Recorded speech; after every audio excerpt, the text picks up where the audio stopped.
School থেকে ফেরার পথে মা ও ছেলেকে পুলিশের গাড়ির ধাক্কা। রাজগঞ্জ সারিয়ামে শিলিগুড়ি জলপাইগুড়ি জাতীয় সড়কে দুর্ঘটনা।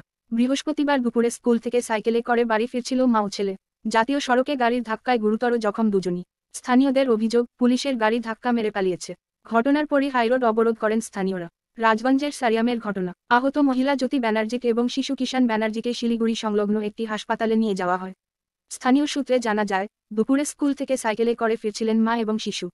সেই সময় শিলিগুড়ির দিক থেকে আসা একটি পুলিশের গাড়ির সঙ্গে সাইকেলের ধাক্কা লাগে। ঘটনার পরই জাতীয় সড়ক অবরোধ করেন স্থানীয়রা। ঘটনাস্থলে ছুটে আসে রাজগঞ্জ থানার আইসি এবং ট্রাফিক পুলিশের কর্তারা। বচসায় জোরান স্থানীয়রা। পরে দুই পক্ষ কথা বলে অবশেষে অবরোধ উঠে যায়।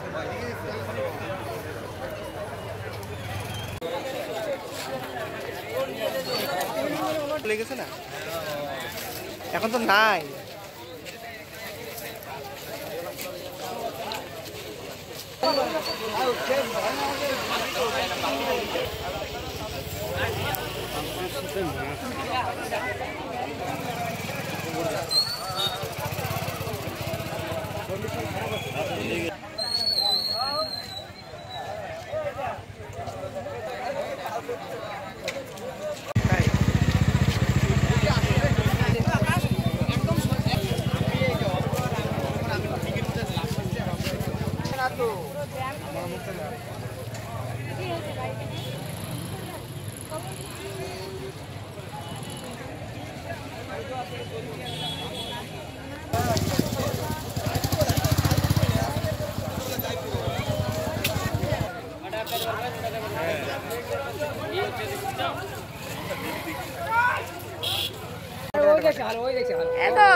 আধ ঘন্টা আগে একটা অ্যাক্সিডেন্ট হয়ে গেল আর কি।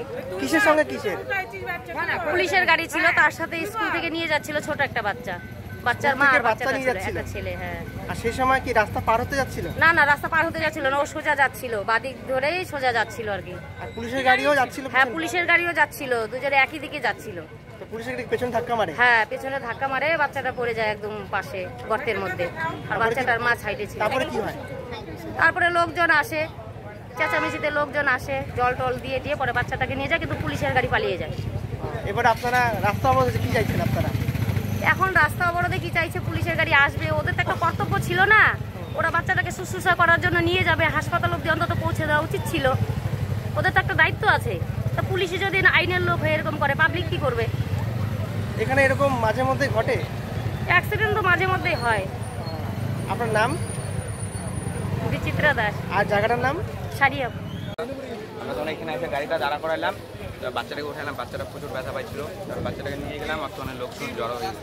বাচ্চাটা গুরুতর জখম? হ্যাঁ হ্যাঁ, পা পিছনে মানে বাবাটা পুরো মানে হাড্ডি বার হয়ে গেছে সাইডে, আর এদিকে লাগছে, পিছনে লাগছে, মাথার মধ্যে অনেক জায়গায়। কোন গাড়ি অ্যাক্সিডেন্ট করেছে? পুলিশের ভ্যান। পুলিশ কোথাকার পুলিশের জানো? একটা পুলিশের ভ্যান। বাচ্চাটা কত বয়স হবে হতে পারে? 6 বছর 7 বছর। মানে এই এলাকার কি স্টুডেন্ট ছিল? হ্যাঁ। কোন ক্লাসে পড়ে? সামনে নার্সারি। আচ্ছা। মানে মায়ের সাথে বাড়ি ফিরছিল? তোমার নাম? আকাশ রায়। বাচ্চাকে নিয়ে তার মা স্কুল থেকে বাড়ি যাচ্ছিল, আর এই রাস্তা দিয়ে একটা পুলিশ ভ্যান প্রচন্ড স্পিডে এই রাস্তা দিয়ে যাচ্ছিল। যাওয়ার কারণে এই জায়গাটাতে বাচ্চাটাকে আর বাচ্চার মাটাকে মাইরে দিয়ে চলে গেছে, অবশ্য দাঁড়ায় নাই পর্যন্ত। আমাদের প্রোটেস্টটা সবাই মিলে করতেছি এই কারণের জন্যই যে আজকে পুলিশ ভ্যান তো সে দাঁড়াবে, দাঁড়ায় অন্ততপক্ষে তাদেরকে হসপিটালে নিয়ে যাক, ট্রিটমেন্টের ব্যবস্থা করুক, কিন্তু তারা সেটা করেনি, বেড়ে চলে গেছে। এখন কি অবস্থা? এখন কি অবস্থা কি, এখন খুবই অবস্থা, বাচ্চাটার পাটা থেতো হয়ে গেছে, এখন তাকে নিয়ে হসপিটালে নিয়ে যাওয়া হচ্ছে। এখন আমরা তাও জানি না কি অবস্থায় আছে। আর ওই পুলিশ ভ্যান সেটা জানা হয়নি, পুলিশরা ওখানে আছে, আপনারা জিজ্ঞাসা করে নিন। আর ঘাতক গাড়িটা কি এখানে আছে না চলে গেছে? না না, চলে গেছে, পালাইছে। মানে সাথে সাথে দাঁড়ায়নি? না, চলে গেছে। রাস্তা অবরোধ হয়েছে, এবার আপনারা কি চাচ্ছেন? আমরা এটাই চাচ্ছি যে পুলিশ ভ্যান হয়ে যদি এরকম দুরাচার বা অত্যাচার করে, তাহলে আমরা সাধারণ পাবলিক কি করবো? কেন হসপিটালে নিয়ে গেল না?